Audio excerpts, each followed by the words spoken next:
Olá! Hoje a gente vai mergulhar num fenômeno cultural bem fascinante que está ganhando muita força no Brasil. É a crescente busca e produção de literatura sáfica. Temos aqui uma análise detalhada que, investiga as raízes desse interesse todo e como ele tem se manifestado e o que isso realmente sinaliza sobre os nossos tempos, né? Ok, vamos lá, vamos investigar isso mais a fundo. A ideia é entender por que essas histórias de amor entre mulheres estão, conquistando tanto espaço ultimamente. Principalmente entre o público mais jovem, né? Como é que isso reflete mudanças maiores na sociedade e no próprio mercado editorial? Qual que é a história por trás dessa nova visibilidade toda? Exato. E o que é particularmente interessante aqui é que não estamos falando só de um nicho de mercado isolado, sabe? É um movimento conectado a uma necessidade, profunda de representatividade. E também, claro, a democratização do acesso que a tecnologia trouxe, né? E até uma espécie de correção histórica no cenário literário brasileiro. Nossa missão hoje é tentar conectar esses pontos e compreender a profundidade dessa transformação cultural. Bom, para a gente começar, vamos alinhar os termos. O que exatamente define a literatura sáfica? E por que essa busca tão intensa por essas histórias? Agora, então, o termo sáfico, ele vem da poeta grega Safo, né? É o preferido academicamente. E ele abrange narrativas que são centradas no amor e no desejo entre mulheres. Isso inclui, claro, identidades lésbicas, mas também bissexuais e mulheres trans. O ponto central que surge da análise é que o principal motor dessa busca é um desejo muito claro, sabe? Tanto das leitoras quanto das autoras de se verem representadas. É a procura por um espelho mesmo, por validação, por histórias que, ressoem com as próprias experiências delas. Entendi. Aquela sensação de alívio, sabe? De pertencimento. De, nossa, finalmente uma história que fala comigo. A análise que a gente tem aqui menciona um sentimento de familiaridade, como um abraço acolhedor. Isso é forte. E que para muitas pessoas, descobrir essa literatura mais tarde na vida funciona quase como uma permissão, né? Uma permissão retroativa para aceitar não ter se encaixado nas narrativas dominantes durante a infância e a adolescência, validando trajetórias de identidade que antes ficavam invisíveis. Precisamente. E no contexto brasileiro, essa busca ganha uma camada política, muito significativa. Se a gente considerar os altos índices de violência contra a população LGBTQIA+, e as tentativas persistentes de apagamento social, essas narrativas acabam se transformando em espaços importantes de afirmação, de resistência cultural mesmo. O sucesso comercial de livros como O Amor Não É Óbvio, da Helene Baeta, que virou best-seller, apareceu na lista da Veja, isso demonstra a força do movimento e como ele reverbera particularmente entre o público jovem, né? O investimento editorial, de certa forma, acaba abraçando um movimento social maior. Mas essa visibilidade é algo relativamente novo, não é? O contraste com o passado parece enorme. Como era antes? Sim, o contraste é gritante. Historicamente, quando havia alguma representação, ela era frequentemente marginalizada ou silenciada, ou então carregada de tragédia, sabe? A análise que a gente está vendo ressalta a figura, absolutamente pioneira de Cassandra Rios. Já em 1948, com o primeiro livro dela, A Volúpia do Pecado, ela escrevia de forma aberta sobre prazer feminino, sobre relações sexuais entre mulheres. Algo quase impensável para a época, né? Ela desafiou a moral conservadora e até a ditadura militar, persistindo em publicar mesmo com a repressão forte. Cassandra Rios, uma figura fascinante. E é impressionante pensar que, mesmo sendo completamente ignorada, até desqualificada pelo sistema literário oficial da época, ela alcançava tiragens enormes, algo como 300 mil exemplares por livro. Isso sugere que a demanda popular já existia, né? E de forma massiva, mas era deliberadamente sufocada. E pensar que 36 dos 50 livros dela foram censurados durante a ditadura é chocante, né? Exato. Isso revela uma falha histórica, profunda do mercado editorial e do campo literário no Brasil. Uma demanda popular gigantesca que foi negligenciada por décadas, por causa de barreiras morais, estéticas, impostas. Em contraste, mesmo quando autores canônicos como Machado de Assis, lá em Dona Benedita, de 1882, ou a Clarice Lispector em O Corpo, de 74, mesmo quando eles tocaram no tema, o destino reservado para as personagens lésbicas era quase sempre o isolamento, a marginalização ou a tragédia, refletindo a visão heteronormativa dominante e as limitações daquele tempo, né? E aqui a gente chega num ponto que me parece crucial. A nova geração de escritoras, elas estão conscientemente rompendo com essa tradição da narrativa trágica. É uma escolha deliberada. Completamente.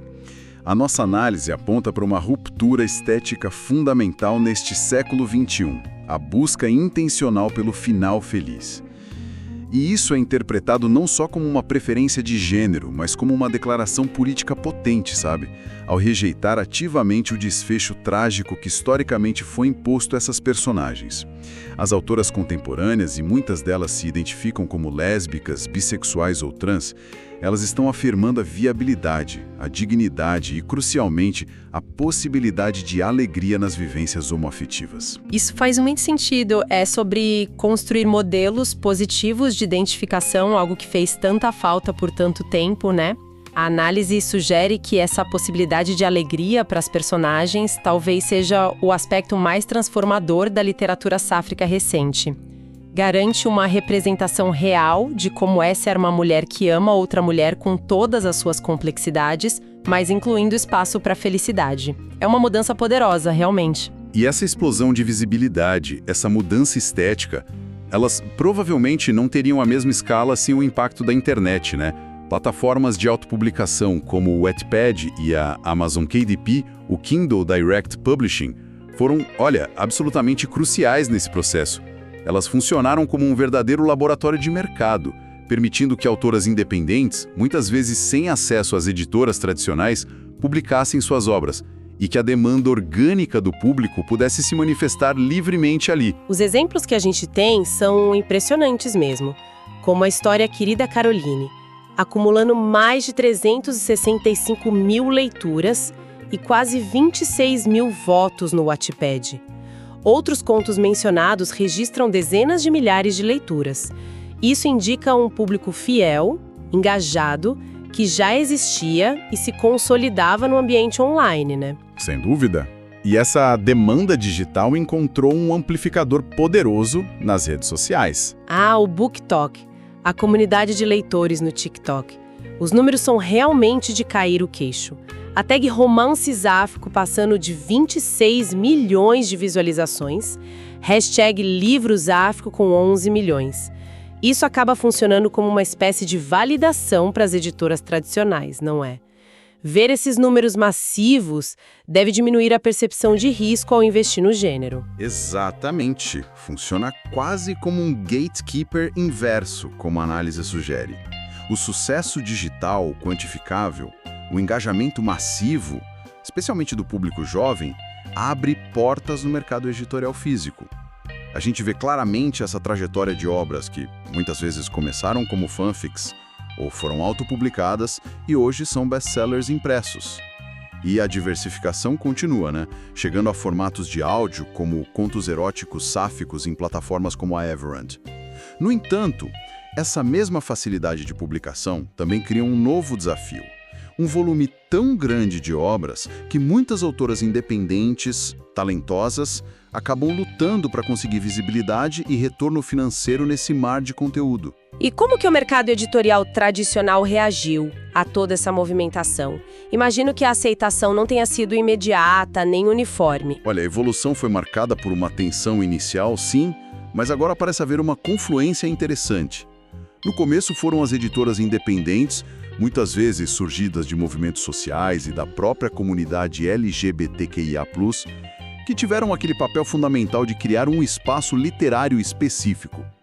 A análise destaca a pioneira editora Malagueta, fundada lá em 2008 pela Laura Bacelar e pela Hannah Corite, hoje conhecida como Brejeira Malagueta.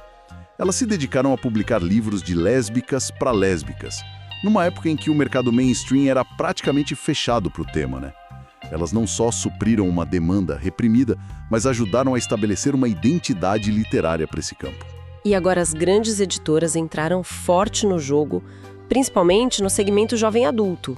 O YA é aquele focado nas jornadas de identidade, nas descobertas da adolescência, início da vida adulta, certo? Parece ter sido a principal porta de entrada. Sim, o YA foi decisivo. O sucesso estrondoso de Conectadas, da Clara Alves, publicado pelo selo seguinte da Companhia das Letras, vendeu mais de 100 mil cópias. E os vários livros da Elane Baeta, que também alcançaram as listas de mais vendidos, mostraram o enorme potencial comercial.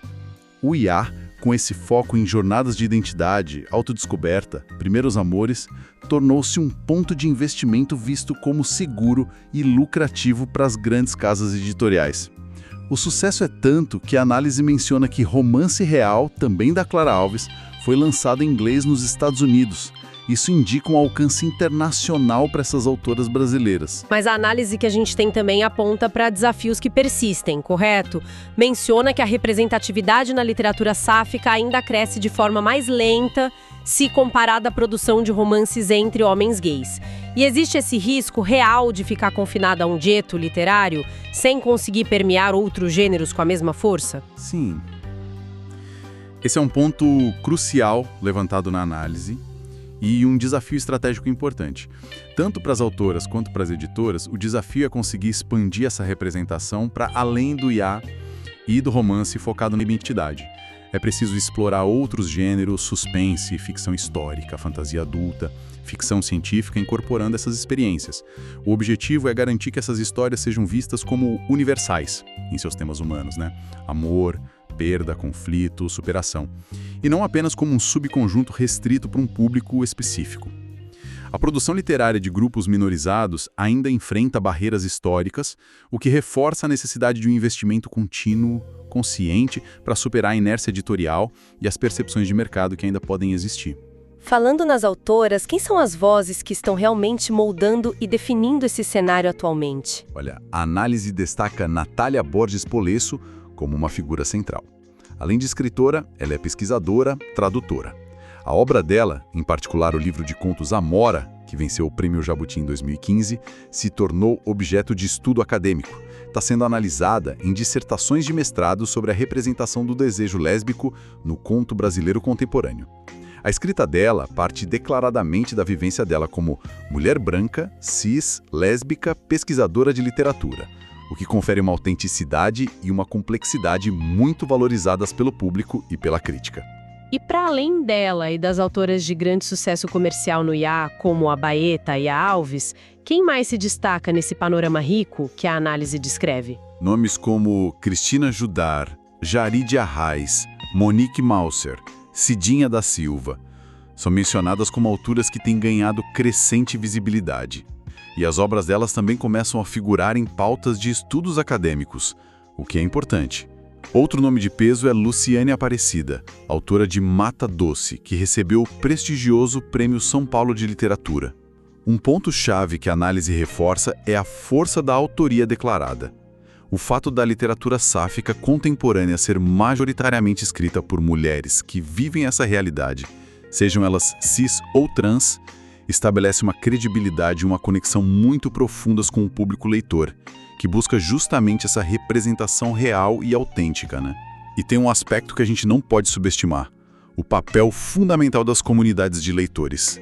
Clubes de leitura especializados como o Clube Sáfico são descritos na análise como lugares seguros e acolhedores. Eles funcionam como verdadeiros refúgios literários para quem busca não só representatividade nas histórias, mas também um espaço para discutir essas experiências e se conectar com outras pessoas. Que interessante isso. Então, eles vão além da leitura conjunta, promovem encontros virtuais com as autoras, fazem sorteios de lançamentos em parceria com as editoras, e as mediadoras desses espaços, como a Mariana Mortani, a Loi Ponto, que também produzem conteúdo sobre vivência lésbica, acabam se tornando influenciadoras importantes. Elas aprofundam discussões sobre identidade, aceitação, preconceito, que extrapolam o livro em si. Para as editoras, isso deve representar um canal de nicho extremamente valioso e engajado, imagino. Sem dúvida, fortalece o engajamento de uma maneira muito mais orgânica e profunda do que o marketing tradicional conseguiria. Gera um buzz autêntico, fornece feedback direto e qualificado dos leitores mais investidos. Essas comunidades e a mediação especializada, que incluem também publicações como a revista Brejeiras, são vistas como fundamentais para a sustentabilidade e para a longevidade do gênero no mercado. A inclusão frequente de contos nas pautas de discussão desses clubes, aliás, também ajuda a validar a importância do formato curto que a gente já viu ser tão popular online, conferindo relevância literária e comercial a ele. Então, amarrando tudo isso, o que a gente está vendo é uma confluência poderosa, né? Uma demanda histórica que foi reprimida por décadas e que finalmente encontrou voz e espaço, certo? Impulsionada pela tecnologia digital, que democratizou tanto a publicação quanto a divulgação, pela busca urgente por representatividade de uma nova geração e, crucialmente, por essa mudança consciente das autoras em direção a narrativas mais positivas, mais afirmativas, que celebram a possibilidade da alegria. É, sem dúvida, uma correção cultural significativa. O sucesso atual demonstra que a dificuldade anterior não estava na falta de público ou de interesse, sabe? Mas sim em barreiras editoriais, morais, ideológicas, que foram impostas por muito tempo. A literatura sáfica hoje não se configura apenas como um nicho de mercado rentável. Ela se estabeleceu como um campo literário legítimo, vibrante, criticamente relevante e com um peso político inegável no Brasil contemporâneo. Fica aqui uma reflexão interessante para quem nos ouve. Agora que essas histórias sobre a descoberta do amor entre mulheres, a jornada de identidade, a afirmação de relacionamentos felizes, estão conquistando o espaço merecido, conseguindo romper com aquela longa tradição da tragédia, levanta-se uma questão importante para o futuro desse campo literário, né? Que outras camadas da experiência dessas mulheres, talvez menos exploradas até agora, para além da jornada inicial de descoberta ou do romance formativo que tem dominado o segmento IA. Que outras camadas a literatura sáfica poderia começar a mapear e a nos revelar nos próximos anos? Quais novas complexidades, quais novas narrativas podem emergir desse terreno agora mais consolidado e visível?